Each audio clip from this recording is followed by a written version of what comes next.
할렐루야. 오늘도 함께 예배하는 우리 모든 가족들, 가정에서 예배드리는 모든 가족들에게 하나님의 은혜와 능력과 평강이 넘치기를 주님의 이름으로 축원합니다.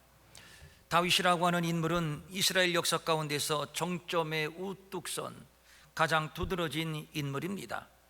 다윗이 통치하던 시대가 이스라엘의 가장 왕성한 전성기였고, 그래서 이스라엘은 메시아를 기다릴 때 다윗과 같은 영웅적인 메시아를 기다렸습니다. 유대인들에게 다윗은 지금까지도 메시아의 상징적인 인물로 자리매김하고 있습니다. 예수를 십자가에 잡아 죽였던 이유 중에 하나가 우리는 다윗과 같은 영웅적인 메시아를 기다리고 있는데 겨우 나사렛 사람, 사생아일지도 모르는 근본을 알 수 없는 목수의 아들이 메시아라고 하니 이것은 이스라엘의 자존심을 짓밟는 일이요 또 신성모독입니다. 실제로 빌립이 나다나엘에게 내가 율법에 기록된 요셉의 아들 나사렛 예수를 만났다라고 하니까 나다나엘이 말하기를 나사렛에서 무슨 선한 것이 날 수 있겠는가 라고 하면서 믿으려 하지를 않았습니다. 이렇게 다윗은 영원히 저들 마음속에 살아있는 메시아입니다. 하나님께도 다윗은 특별한 사람이었습니다. 다윗을 처음 만났을 때 내 마음에 합한 사람이다, 내 뜻을 다 이룰 사람이다 라고 말씀하셨을 정도로 하나님 앞에서나 사람 앞에서나 다윗은 영웅적인 인물임에 틀림이 없습니다. 그러나 다윗의 면면을 살펴보면 요셉과 같이 정결하거나 모세와 같이 온유한 사람은 또 아니었습니다. 성적인 유혹을 받아 넘어지기도 했고 하나님의 말씀을 거역하여 그 징계로 백성 7만 명이 죽기까지 했습니다. 그는 왕족이나 귀족 신분이 아니었습니다. 베들레헴의 이세라고 하는 사람의 막내 아들이요 고작 목동 출신입니다. 왕의 꿈을 꾸지도 않았고 왕위에 오르기까지 자기를 죽이려는 원수의 칼날을 피하여 도망다니며 숨어 지내는 일들이 하루 이틀이 아니었습니다. 다윗은 감수성이 예민한 문학인이었고 또 예술가였습니다. 뿐만 아니라 다윗은 고작 물맷돌 5개로 골리앗을 넘어뜨린 구국의 영웅이기도 했습니다. 그러나 이러한 것들보다도 중요한 것은 그는 깊은 믿음의 사람이었다는 것입니다.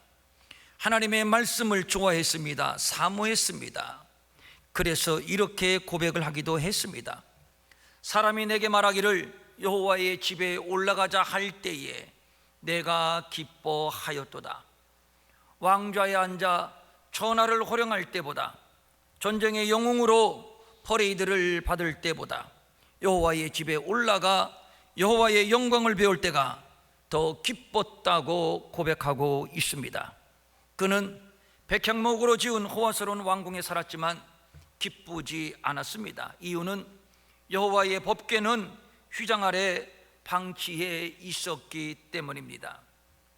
이것이 하나님 앞에 늘 죄송스러웠고, 그리하여 그는 하나님의 성전을 지을 것을 결심하기도 했습니다. 그런가 하면 이방 블레셋에게 빼앗겼던 법궤가 다시 돌아올 때에는 너무 좋아서 왕의 체면에 하체가 드러나는 줄도 모른 채 덩실덩실 춤을 추었습니다. 그는 진실로 온 마음 온 정성으로 하나님을 사랑했고 섬겼던 신앙의 사람이었습니다. 이제 부러울 것이 없습니다. 얻을 만큼 얻었고 높아질 만큼 높아졌습니다. 다윗보다 높은 자 없고 다윗보다 큰 자도 없습니다. 이제는 직접 군대를 이끌고 전쟁에 출전하지 않아도 될 정도로 나라가 안정되었습니다. 그러던 어느 날 다윗은 지붕 위를 거닐게 됩니다. 여기에서 다윗의 일생일대의 지옥의 역사가 기록되는데 한 여인이 목욕하는 장면을 훔쳐보게 됩니다. 그 순간 다윗은 잠복되었던 욕정이 발동되었고, 그리고 그는 그 여인을 범하게 됩니다. 여인은 다름 아닌 자신의 충성스러운 장군 우리아의 아내 밧세바였습니다. 그리고 안 그런 것처럼 시치미를 딱 떼고 있을 때 밧세바가 임신했다는 소식을 듣습니다. 다윗은 놀랐습니다. 이 사실이 알려진다면 그동안 쌓아 올렸던 명성과 권위는 하루아침에 폭락입니다. 하여 다윗은 꼼수를 부리는데 남편 우리아 장군을 전쟁터에서 불러들여 휴가를 주어 아내와 하룻밤 동침하게 하는 겁니다. 그렇게 되면 밧세바가 임신한 아기가 졸지에 다윗의 아기가 아니라 남편의 아기로 둔갑하게 되는 것이고, 그렇게 된다면 다윗의 범죄는 감쪽같이 은폐할 수 있습니다. 다윗의 입장에서는 기가 막힌 묘책입니다. 말이 묘책이지 기가 막힌 교활함입니다. 그런데 문제가 생겼습니다. 우리아 장군이 다윗의 제안을 거부한 것입니다. 부하들은 전선에서 목숨을 걸고 싸우는데 어떻게 장수가 편안히 집에서 아내와 휴가를 즐길 수 있는가 하여 그는 다윗의 호의 아닌 호의를 거부하고 문 밖에서 잠을 잤습니다. 다윗의 계획은 실패했습니다. 그렇다고 물러설 수 없습니다. 그는 더 교활해졌고 더 잔인해졌습니다. 우리아 장군을 최전선에 나가 싸우게 했고, 이로 인해서 장군은 전사하게 됩니다. 그리고 다윗은 합법적으로 밧세바를 아내로 맞아들이게 됩니다. 완전 범죄입니다. 어려서 하나님의 마음에 합하여 왕으로 기름 부으심을 받았고, 골리앗 장군 앞에서 너는 칼과 단창을 가지고 나오지만 나는 만군의 여호와의 이름으로 내게 가노라. 믿음의 용사, 구국의 용사였던 다윗, 그러기에 더욱 이해가 되지를 않습니다. 우리는 여기에서 죄인된 인간의 모습을 돌아보게 됩니다. 기록된 바 의인은 없나니 하나도 없으며 깨닫는 자도 없고 하나님을 찾는 자도 없고 다 치우쳐 함께 무익하게 되고 선을 행하는 자는 없나니 하나도 없도다. 그렇습니다. 의인은 없습니다. 하나도 없습니다. 해 아래 모든 인간은 다 죄인입니다. 누구도 예외는 없습니다. 물론 죄를 짓지 않으려고 도덕과 양심의 소리에 귀를 기울이고 나름 정의롭게 살려고 노력하는 자들이 있기는 합니다만, 그러나 분명한 것은 인간은 원천적 죄인입니다. 다윗도 예외일 수가 없는 것이지요. 그럼에도 역사는 다윗을 하나님의 마음에 합한 자요 메시아의 예표적인 인물로 소개하고 있습니다. 어째서 그런 겁니까?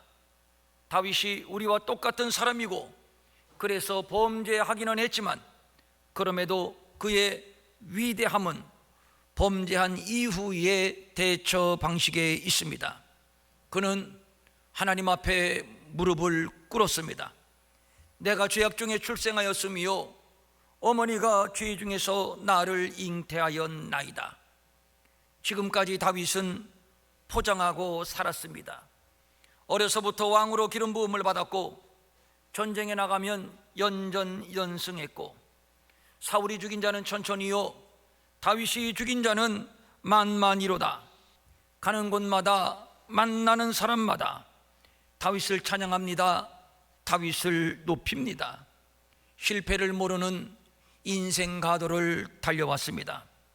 그런데 이런 다윗도 알고 보니 목욕하는 여인을 보고 유혹과 충동을 절제할 수 없었던 영락없는 죄인 그 자체였습니다. 이제야 다윗의 원래의 모습이 발가벗겨진 겁니다. 그리고 원초적인 자리로 돌아갑니다. 그리고 자신을 돌아봅니다. 그렇구나 내가 죄악 중에서 출생하였구나. 어머니가 죄 중에서 나를 잉태하였구나. 그리고 내린 결론이 나는 죄인이로구나. 어디로 숨습니까? 도덕의 그늘에 숨습니까? 아니면 윤리의 그늘에 숨습니까? 아니면 권력의 그늘에 숨습니까? 어느 그늘도 내가 숨을 곳은 없습니다. 나를 숨겨줄 그늘도 없습니다. 어느 날 나단 선지자가 왕궁을 방문하여 그의 죄를 지적합니다. 아무도 모르는 완전 범죄인 줄 알았는데 그만 나단 선지자에게 들켰습니다. 이런 수치, 이런 망신이 어디에 있습니까? 그동안 쌓아왔던 명성 권위가 모래성처럼 몰락하는 순간입니다. 대개 이 정도면 반발하게 됩니다. 내 이놈 무례하구나. 내가 봤는가? 증거가 있는가? 정치인이기에 더욱 그럴 것입니다. 그런데 다윗은 그렇게 하지 않았습니다. 그는 곤좌에서 내려왔습니다. 본문에는 자세한 언급이 없습니다만 아마도 훈장을 떼어냈을 겁니다. 왕관을 벗어 던졌을 겁니다.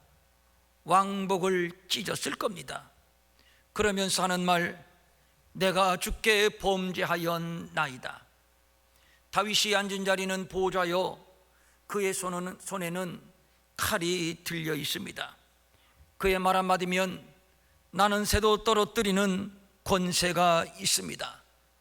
나단의 목을 베면 되는 것이고 입단속을 시키면 되는 겁니다. 그런데 다윗은 일개 선지자 앞에 무릎을 꿇었습니다. 아니 하나님 앞에 무릎을 꿇었습니다. 나는 주께 범죄하였고 주의 목전에 악을 행하였나이다. 다윗의 위대함이 바로 여기에 있습니다. 하나님 앞에 죄인임을 솔직히 고백하고 용서를 비는 마음입니다.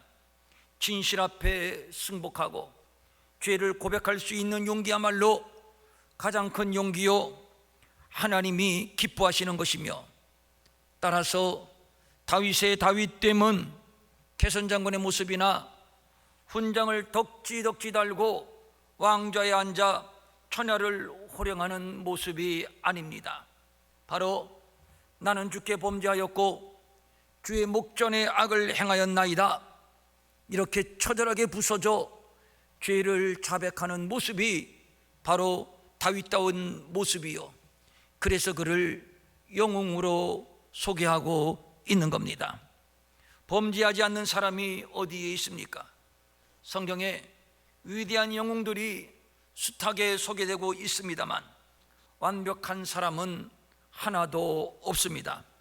아브라함이나 모세가 그랬고 엘리야도 그랬고 위대한 신약의 사도 바울도 오라 나는 곤고한 사람이로구나, 누가 이 사망의 몸에서 나를 건질 것인가 라고 탄식을 했습니다.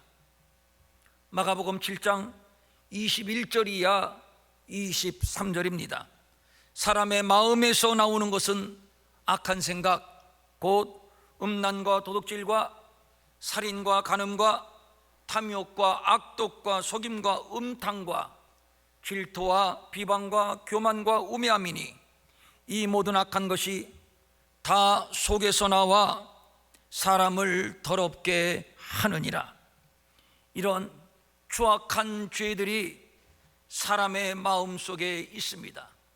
저의 마음속에 있고 여러분의 마음속에 있고 우리 모두의 마음속에 있습니다. 다윗이 밧세바가 목욕하는 장면을 보고 유혹을 받은 것은 다윗의 마음에 이미 음란과 음탕이 있었기 때문입니다. 애당초 인간은 완벽하지 않습니다. 하나님 앞에 늘 부끄러운 죄인입니다. 그러나 그럼에도 우리가 하나님 앞에 담대히 나아갈 수 있는 것은 하나님은 70번에 7번이라도 용서하시는 용서의 하나님, 사랑의 하나님, 은혜의 하나님이신 줄 알기 때문입니다. 죄가 문제가 아니라 회개하지 않는 것이 문제요, 그러므로 죄 중에 가장 큰 죄는 회개하지 않는 죄입니다. 사울도 범죄했고 다윗도 범죄했습니다. 그런데 객관적 입장에서 저들의 범죄를 비교해 보면 다윗의 죄가 훨씬 더 잔인하고 훨씬 더 간교하고 파렴치합니다. 사울의 죄는 고작 제사장이 제사를 드려야 되는데, 그런데 제 시간에 제사장이 오지를 않는 겁니다. 급한 마음에 사울이 그러면 할 수 없지, 내가 왕이니까 내가 제사를 드려야지 해서 자신이 제사를 드렸을 뿐입니다. 그렇다면 잔인하지도 않고 파렴치하지도 않습니다. 그런데 사울은 그 죄로 인해서 버림을 받았고 다윗은 용서를 받고 전무후무한 왕이 되었으니 사울은 회개하지 않았고 다윗은 회개했습니다. 바로 이 차이입니다. 가룟 유다와 베드로의 경우도 마찬가지죠. 저들 모두 예수님을 배반했다고 하는 점에서는 똑같습니다. 그런데 베드로는 재기해서 수제자로 쓰임을 받았고 가룟 유다는 영원히 버림을 받아 스스로 목매어 자살하는 비극의 주인공이 되고 말았습니다. 그 차이가 무엇입니까?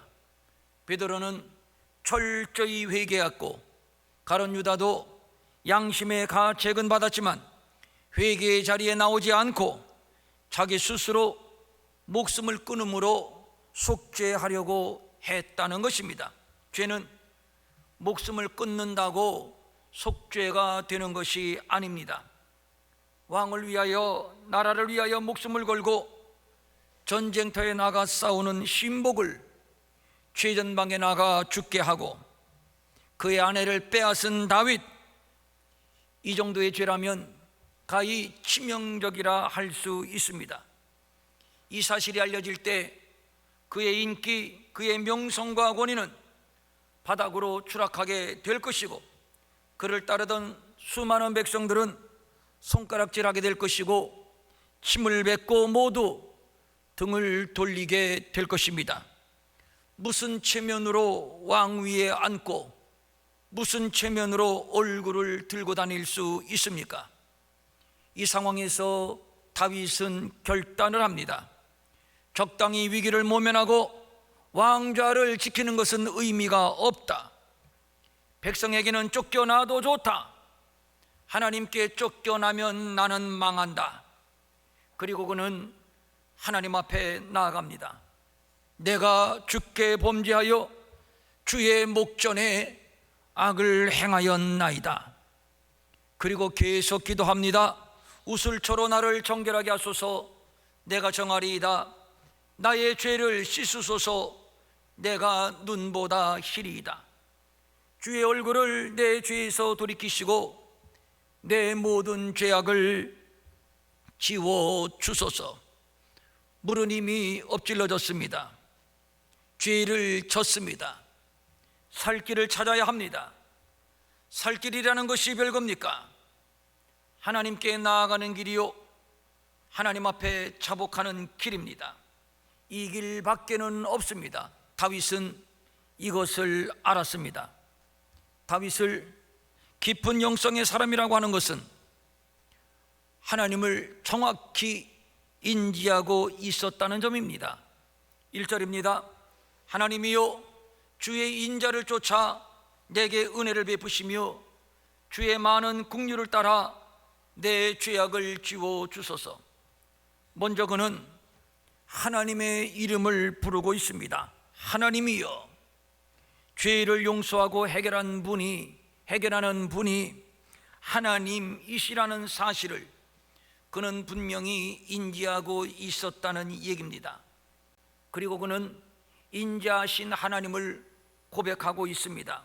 인자하신 하나님, 용서하시는 하나님을 말하는 것이고, 그리고 은혜를 베푸시는 하나님을 말하고 있는데, 이것은 그의 무조건적인 사랑입니다.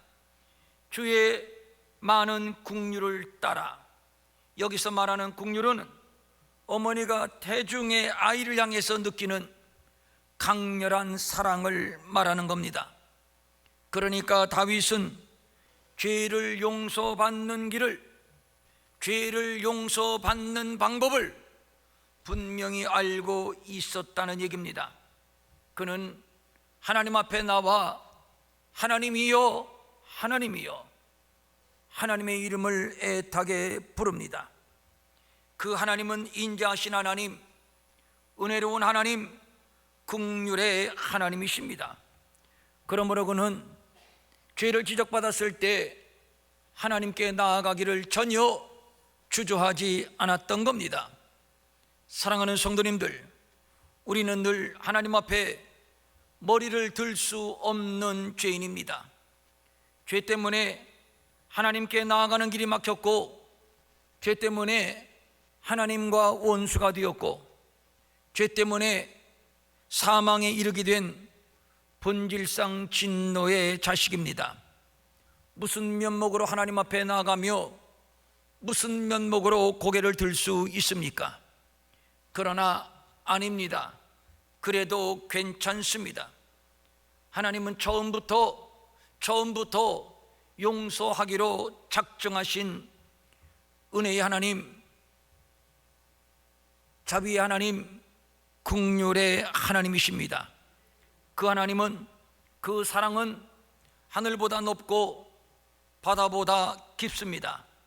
그래서 아들 예수 그리스도를 보내셨으니 회개하라, 천국이 가까웠느니라.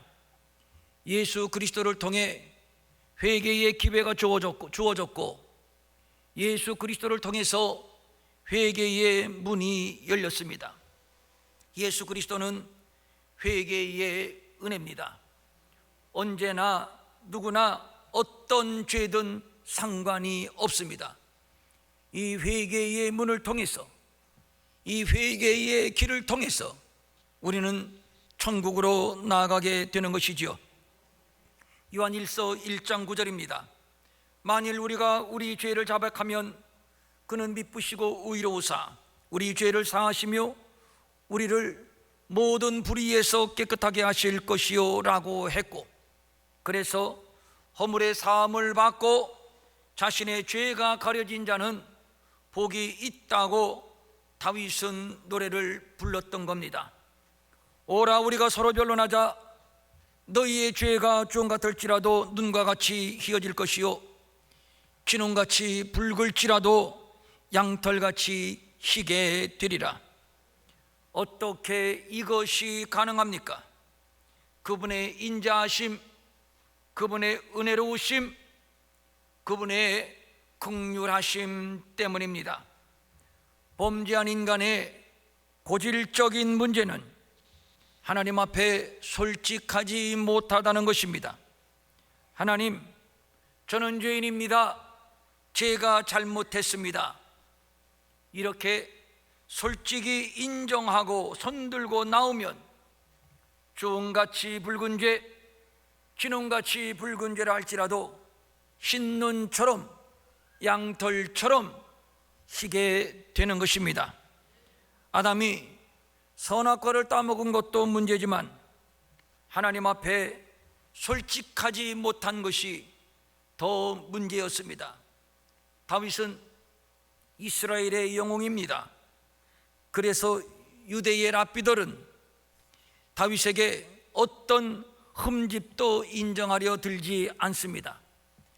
그중에 유대의 랍비들 가운데는 다윗이 실수하고 범죄한 것은 밧세바가 유혹했기 때문이라고 가르치면서 다윗의 범죄의 정당성을 주장한다고 합니다. 물론 그런 상상도 충분히 가능할 수 있습니다. 그러나 문제는 다윗의 태도입니다.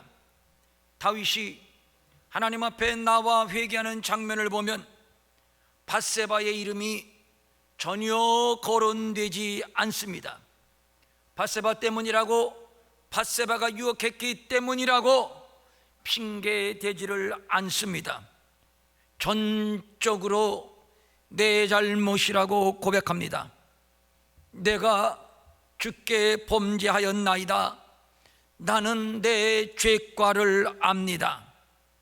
자기의 죄과임을 하나님 앞에 솔직하게 시인하고 고백하고 있습니다. 이것이 하나님 앞에 나아가는 정직한 자세요, 이것이 죽을 인생이 살 길을 얻는 유일한 길입니다. 아담이 선악과를 따먹고 하나님께 지적을 받았을 때를 한번 생각해 보십시오.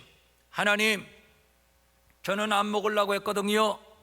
그런데 하나님이 짝지어 주신 저 여인이 먹으라고 해서 먹었을 뿐입니다. 자기는 아니라는 겁니다. 책임이 있다면 하나님께 있고, 또 책임이 있다면 하와에게 있다는 겁니다. 이것은 아닙니다. 전적으로 내 잘못입니다. 내 허물이고 내 죄악입니다. 그러므로 내가 가슴을 찢고, 내가 통회하고, 내가 자복하고, 내가 통렬하게 회개를 해야 하는 것입니다. 이것이 하나님께 용서받는 길, 긍휼을 얻는 길입니다. 그리고 다윗은 계속 기도합니다. 하나님이여, 내 속에 정한 마음을 창조하소서. 여기에서 정한 마음은 깨끗한 마음인데, 다윗은 하나님 앞에 깨끗한 마음을 새롭게 창조해 달라고 기도하고 있습니다. 여기에서 다윗의 위대한 신앙 고백을 엿보게 됩니다. 여기서 창조라고 하는 말은 태초에 하나님이 천지를 창조하시니라, 창세기 1장 1절에서 말했던 그 창조와 똑같은 용어인데, 이 용어는 무에서 유의 창조, 즉 하나님께만 사용할 수 있는 하나님의 독점적인 용어입니다. 그러니까 죄를 없이 하고 인간의 마음이 새롭게 되는 것은 하나님만이 하실 수 있는 하나님만의 일이라고 하는 겁니다. 절대 다른 방법이 없습니다. 있다면 거짓입니다. 속지 말아야 됩니다. 하나님께서 정직한 영을 부어주셔야 되고, 거룩한 영으로 새롭게 해 주셔야 됩니다. 하나님께서 정직한 양심을, 정직한 마음을 새롭게 창조해 주셔야 됩니다. 그럴 때 이전 것은 지나가고 보라 새 것, 새로운 창조물, 새로운 피조물, 새 사람이 된다는 것입니다. 예수 그리스도의 보혈로 씻어 주셔야 되는 것이고, 하나님께서 의롭다 여겨 주셔야 되는 것입니다. 이 방법, 이 길 밖에는 없습니다. 그래서 지금 다윗이 하나님이여, 내 속에 정한 마음을 창조해 주세요. 내 안에 정직한 영을 새롭게 해 주세요 라고 기도하는 겁니다. 콕 집어 하나님이여, 하나님의 이름을 부르며 기도하는 것은 다윗은 핵심을 정확하게 집었다고 볼 수 있습니다. 하나님만이 정한 마음을 창조할 수 있고, 또 하나님만이 정직한 영을 새롭게 할 수 있습니다. 도를 닦거나 참선한다고 도덕과 양심으로 윤리로 수양한다고 되는 것이 아닙니다. 하나님이 정직한 영을 새롭게 하시고, 하나님이 정한 마음을 창조해 주셔야만 됩니다. 내 속에, 내 안에. 다윗은 겉사람이 아닌 속사람의 정결, 속사람의 정직을 요청하고 있습니다. 참 멋있습니다. 그래서 하나님은 마음, 중심을 보시는 것이지요. 그렇습니다. 겉모습이야 어떤들 상관이 없습니다. 왕위에 있다 한들, 왕위에서 쫓겨난다 한들 다윗에게 그것은 전혀 중요한 것이 아니었습니다. 내 속, 내 마음이 정결하게 되고 내 속, 내 마음이 정직한 영으로 새롭게 되는 것, 이것이 다윗의 관심이었고 다윗의 소망이었습니다. 그렇습니다. 마음이 정결한 자가 하나님을 볼 수 있고 마음이 정결한 자가 복이 있습니다. 반면에 바리새인의 약점이 여기에 있습니다. 화 있을진저 외식하는 서기관과 바리새인들이여, 잔과 대접의 겉은 깨끗하되, 잔과 대접의 겉은 깨끗하되 그 안에는 그 마음에는 그 속에는 탐욕과 방탕으로 가득하도다. 내 공로는 없습니다. 내가 할 수 있는 것은 아무것도 없습니다. 겸손히 하나님 앞에 두 손 들고 나갈 것밖에는 없습니다. 하나님께서 정직한 마음을 창조해 주셔야 하며 정직한 영으로 새롭게 해 주셔야만 됩니다. 그래서 오늘도 우리는 하나님 앞에 두 손 들고 나가는 겁니다. 하나님, 내 속에 정직한 마음을 창조해 주시옵소서. 하나님, 내 안에 정직한 영으로 새롭게 하여 주시옵소서. 나 자신 내려놓고 체면도 내려놓고 그 잘난 명예심도 내려놓고 자존심도 내려놓고 우리는 살 길을 찾아야 되는 것이니, 살 길은 하나님 앞에 나오는 겁니다. 십자가 앞에 나오는 겁니다.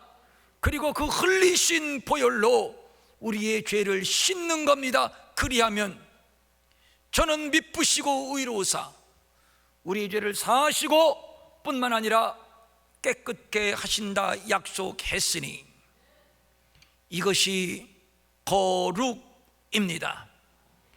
우리 함께 거룩의 길로 나아가는 거룩한 성도, 성결한 하나님의 자녀들 될 수 있기를 주님의 이름으로 축원합니다. 축원합니다. 아멘. 일어나셔서 천부의 의지 없어서 손 들고 옵니다.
내 죄를 씻기 위하여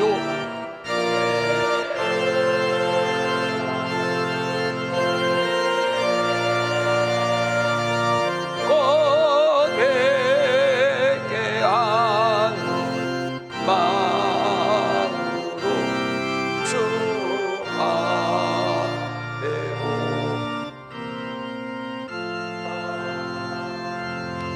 오늘 다윗에 관해서 말씀을 드렸습니다만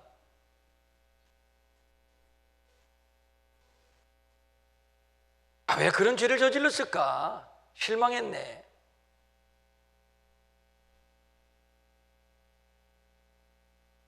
그렇다면 한번 여쭙게요. 나는 다윗보다 낫습니까? 나는 다윗보다 정결하고 거룩하고 깨끗하고 다윗보다 더 완전합니까?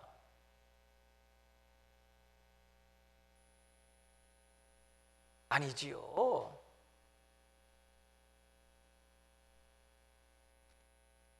왜 석가모니가 아니고, 왜 공자가 아니고, 왜 윤리나 도덕이나 철학이나 양심이 아니고, 왜 하나님이고, 왜 예수입니까?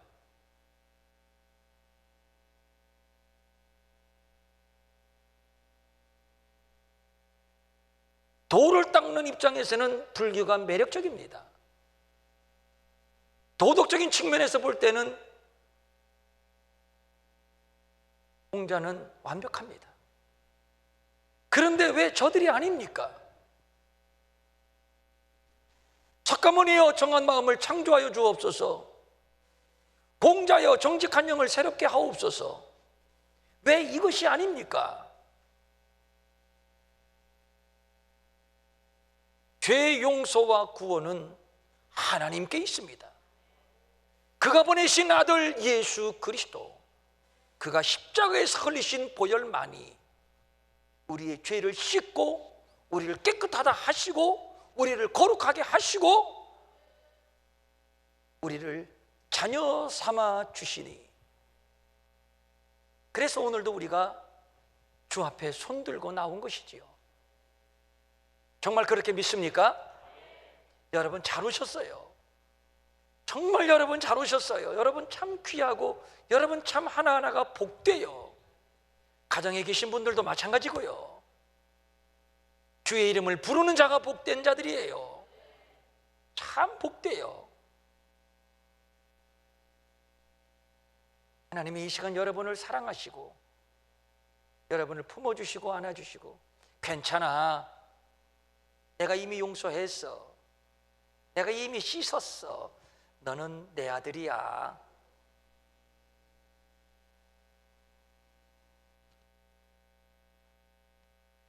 그거 한번 느껴보십시오. 한번 느껴보십시오.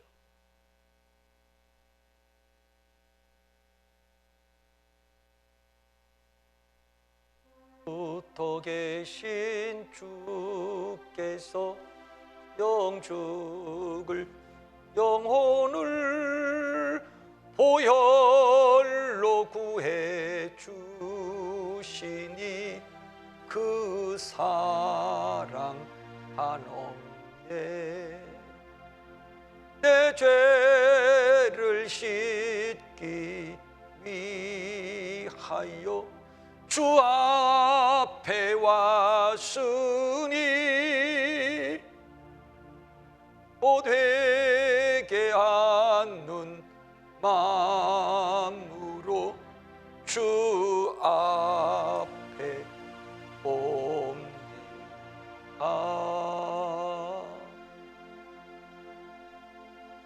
괜찮아, 너 잘못했다고 눈물 흘리는구나.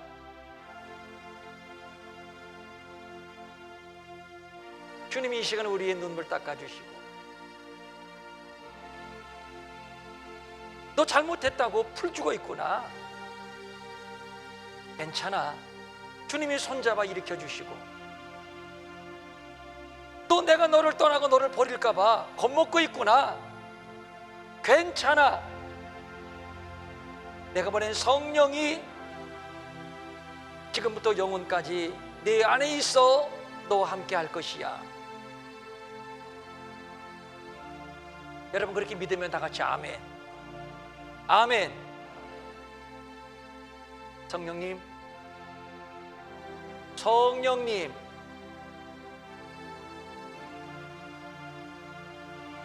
진리의 성령이여, 생명의 성령이여, 깨닫게 하시는 성령이여, 철저하게 부서지고 깨지고 그리고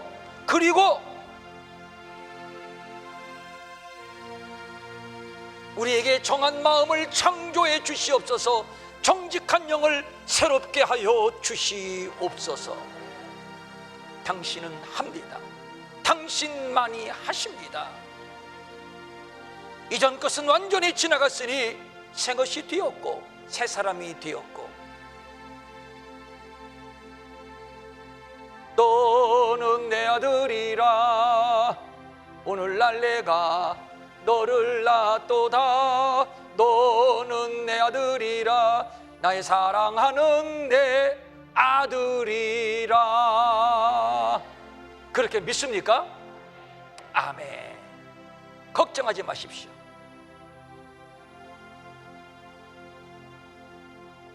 이제 주님 손 잡으십시오. 이제 주님과 함께 한 걸음 내디디십시오.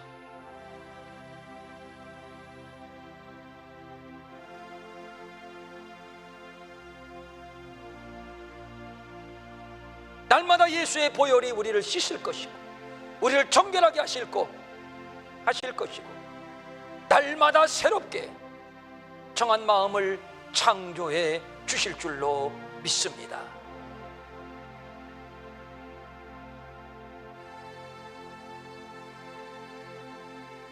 성령님 기름 부으시옵소서.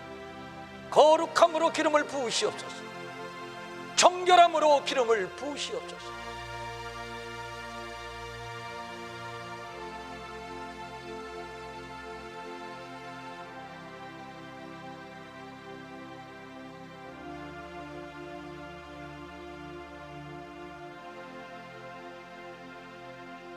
다시 우리를 세워 주시옵소서.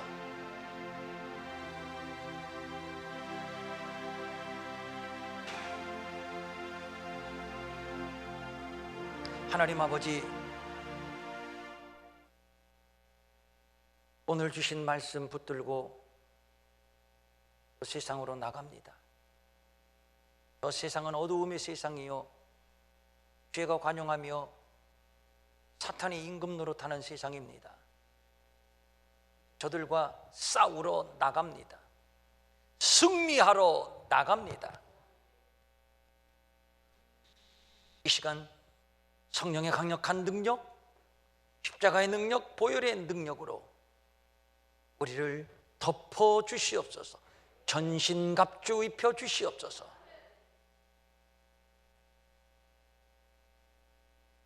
우리 주님이 보실 때 잘하고 있구나, 잘 싸우고 있구나, 승리하고 있구나,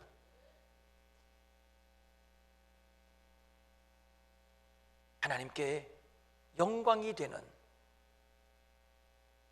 삶이 되게 하옵소서. 간절한 소망을 가지고 각종 예물 주님께 올립니다. 주일헌금, 주정헌금, 11조, 감사헌금, 선교헌금, 건축헌금, 구제헌금, 장학헌금, 비전사라 섬기는 특별헌금, 몸과 마음과 정성을 모두어서 각종 예물 주님께 드립니다. 직접 주님 앞에 드린 손길도 있고 온라인으로 드린 손길도 있습니다. 하나님께서 받으신 줄로 믿사옵나이다. 받으신 줄로 믿사옵나이다. 이 시간 우리가 아멘으로 고백하며 다시 확증을 얻게 하시니 감사합니다. 하나님께서 우리에게 정한 마음을 창조하셨으며 정직한 영으로 새롭게 하신 줄로 믿사옵나이다.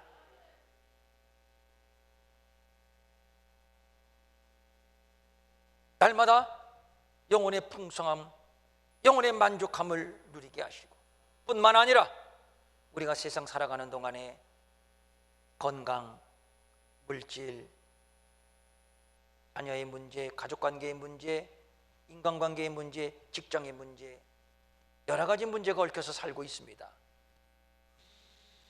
묶인 것이 풀어지게 하시고, 막힌 것이 뚫어지게 하시고, 우리 앞에 거대한 장벽은 파쇄되게 하시고, 내가 밟는 것을 다 내가 주리라고 약속하신 말씀처럼 이제 우리가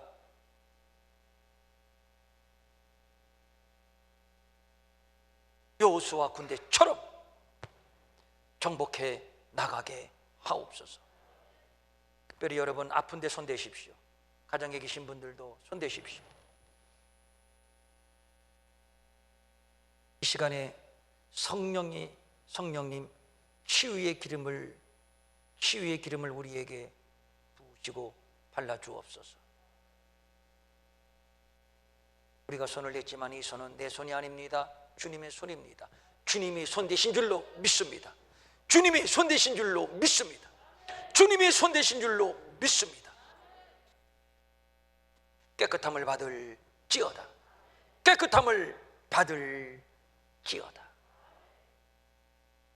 특별히 코로나로부터 사랑하는 우리 모든 가족들 지켜주시옵소서.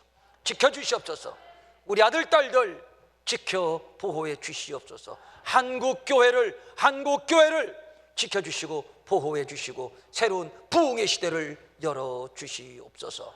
마음은 원이지만 가진 것이 없어 드리지 못해 민망히 여기는 성도들을 위로하시고, 저들에게도 물질 주셔서 한 가지로 주님 앞에 바치며 쓰며 도우며 사는 풍성함이 있게 하여 주시옵소서. 이제는 우리 주 예수 그리스도의 은혜와 하나님 아버지의 무한하신 사랑과 성령님의 감화 감동과 위로와 안위와 능력과 평강이 사랑하는 모든 성도들, 가정에서 함께 예배하는 모든 성도들 머리 위에 영원히 함께 하옵시기를 간절히 축원하옵나이다. 아멘.